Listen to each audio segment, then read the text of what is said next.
Recebemos na nossa reportagem o doutor Vitor Pontes.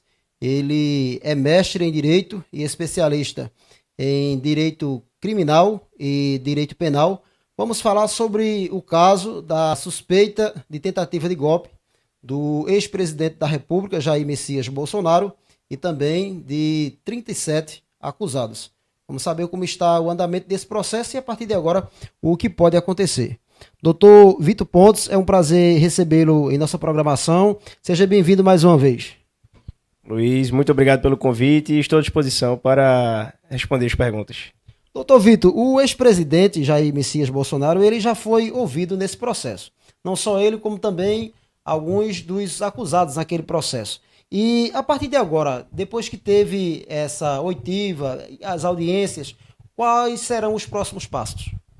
No momento atual, Luiz, está na fase de alegações finais. O que é a fase de alegações finais? É o momento em que as partes, o Ministério Público, a Procuradoria-Geral da República, os acusados terão a oportunidade de fazer referência a tudo aquilo que foi produzido no processo, ao que as testemunhas falaram, ao que os próprios acusados falaram nos seus interrogatórios, falar também sobre eventuais documentos e provas que tenham sido juntadas, contraditar narrativas, histórias. Então, está no momento final do processo, a fase final. Depois dessas alegações finais, vai vir a sentença que será dada pelos ministros. A defesa e o próprio ex-presidente Jair Bolsonaro e outros integrantes nesse processo, eles já tiveram acesso a todas as acusações, a todas as supostas provas? Essa é, inclusive, uma das questões que a defesa do ex-presidente Jair Bolsonaro coloca como sendo uma nulidade, que seria uma espécie de cerceamento de defesa. Eles indicam que não tiveram acesso a todos os elementos de prova, não tiveram acesso de forma tempestiva ao conteúdo da delação premiada, mas, em tese, sim, porque já está no final do processo. Então, pressupõe-se que as defesas já tiveram acesso a todo o conteúdo acusatório. Mas esse é um argumento que a defesa está suscitando para dizer que há uma nulidade no processo. Pode haver mais provas, ser anexado ao processo até esse julgamento final? Não, agora todas as provas elas já foram produzidas, né? A acusação ela foi feita no momento do oferecimento da denúncia, né? E quando os ministros recebem essa denúncia, a acusação ela fica limitada àquilo ali. Né? Então não vai haver uma prova nova referente a esse objeto. Que pode haver uma outra ação penal, um outro processo envolvendo outros fatos, mas não esses fatos aqui do 8 de janeiro. Há uma interrogação de muitos ouvintes e de muitas pessoas, porque não só o ex-presidente Jair Messias Bolsonaro está sendo acusado nesse processo, tem 37 pessoas. Então, algumas pessoas são pessoas comuns do povo, não tiveram cargo público, de modo especial, de nível federal. E por que todas essas pessoas estão sendo julgadas pelo Supremo e algumas delas não pela justiça comum, começando pelo processo do primeiro grau com o juiz, consequentemente com recurso depois para um desembargador, o processo do segundo grau, até chegar ao STF? Quanto a esse ponto, Luiz, é importante dizer que sempre que há uma autoridade que é detentora de prerrogativa de foro por função, que é isso? O que a gente chama de foro privilegiado, né?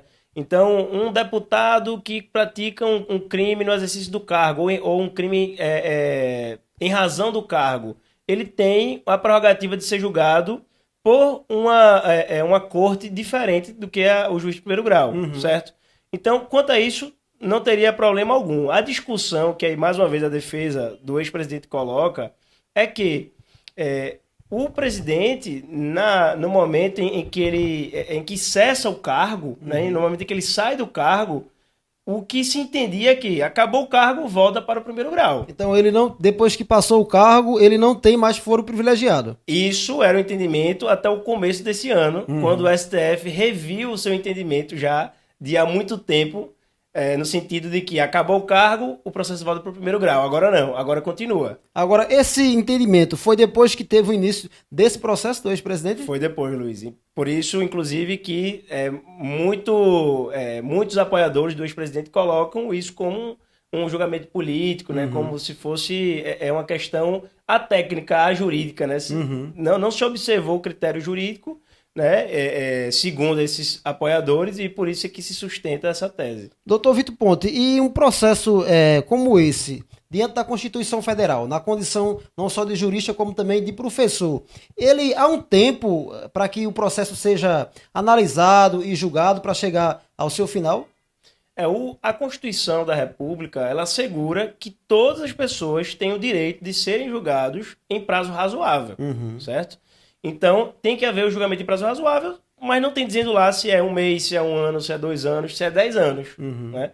Então, essa questão da duração do processo em si, se está indo rápido, se está indo lento, se está indo devagar, isso é muito relativo, porque depende muito do processo como um todo, da complexidade do processo, de quantos acusados tem, de quantas testemunhas tem, né? Então, assim, não dá para a gente dizer se está se violando ou não a duração razoável do processo por esse motivo.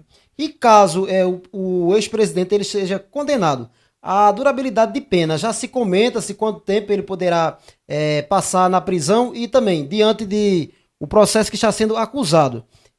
A duração de um condenado num processo desse é de quanto tempo? São vários. Vai depender muito da sentença, da compreensão dos ministros, porque são vários crimes, né?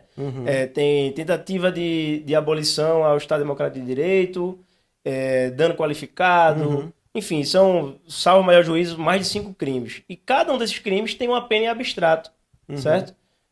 De 2 a 10, de 3 a 5. Então vai depender, né, se ele vai ser condenado por todos os crimes e também a quantidade de pena que vai ser atribuída para cada crime desse.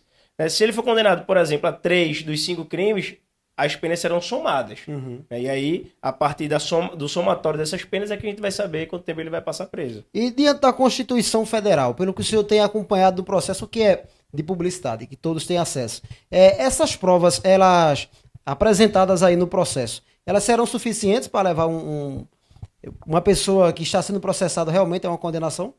Luiz, eu particularmente eu não gosto muito de falar de processo que eu não atuo, porque a gente não tem acesso a tudo, né? Então, às vezes, tem uma nuance, tem um detalhe ali que a gente não sabe, então eu não me sinto nem apto para dizer se existem elementos que sirvam para uma condenação ou não. O que eu posso dizer é o seguinte, que à medida que o processo vai avançando, vai sendo exigido um grau de certeza maior para que se considere a pessoa como culpada, né? Então, por exemplo, quando a polícia investiga, ela só precisa de alguns elementos indiciários para mandar isso para a justiça. Que é o inquérito, no caso. O inquérito.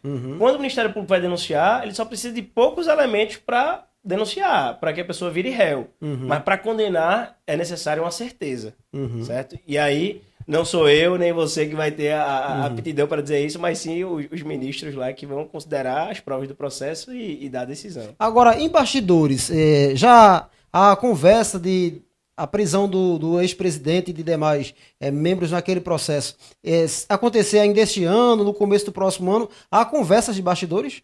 Eu tenho acompanhado, eu acompanho bastante a política, principalmente essa questão de bastidores, e eu tenho visto que há um sentimento de que essa prisão vai ocorrer até o final do ano. Que a condenação já é tida como certa e que a prisão vai ocorrer até o final do ano. E, de acordo com as declarações do ex-presidente, sabemos que ele era uma pessoa um pouco explosiva, que falava o que pensava, o que bem achava. Ele chegou a dizer no cargo de presidente que poderia ter momento que ele não ia mais obedecer à ordem do determinado ministro do Supremo. Essas declarações também estão sendo consideradas nesse processo como provas para dizer que realmente ele tinha esse sentimento de dar um golpe de Estado? Certamente, apesar de não ser o cerne, o ponto principal do processo, mas certamente a acusação coloca isso como narrativa, né, para dizer que ele tinha um desprezo com as instituições, de que ele entendia que ele estava acima das instituições. Como eu disse, isso por si só não é um crime, né? Não, a acusação não se limita a isso, mas com certeza, a título retórico, a acusação deve ter utilizado disso. E a delação premiada? Na delação premiada, o que pode prejudicar o ex-presidente e o que pode prejudicar os demais envolvidos nesse processo, os acusados? A colaboração premiada, Luiz, ela é um meio de prova, certo? Então, ela por si só, ela não serve como prova. Por quê? Porque é a declaração unilateral de uma pessoa dizendo, olha, não, fulano cometeu aquilo, fulano fez isso, fulano fez aquilo. Sim, mas você está falando isso com base em quê? Então, tem que haver elementos que corroborem essas alegações. Então, a delação premiada, né, do Mauro Cid, que inclusive está sendo bastante questionada recentemente, que ele mudou muitas vezes as versões, né, que foram apresentadas. Então, elas serviriam, a princípio, para denunciar, né? Mas, assim, a delação por si só, as palavras utilizadas pelo Mauro Cid, por si só, não são suficientes para condenação. Vai ter que ter mais coisa para que os ministros entendam a responsabilidade do ex-presidente Jair Bolsonaro e dos demais acusados. Luiz Correia.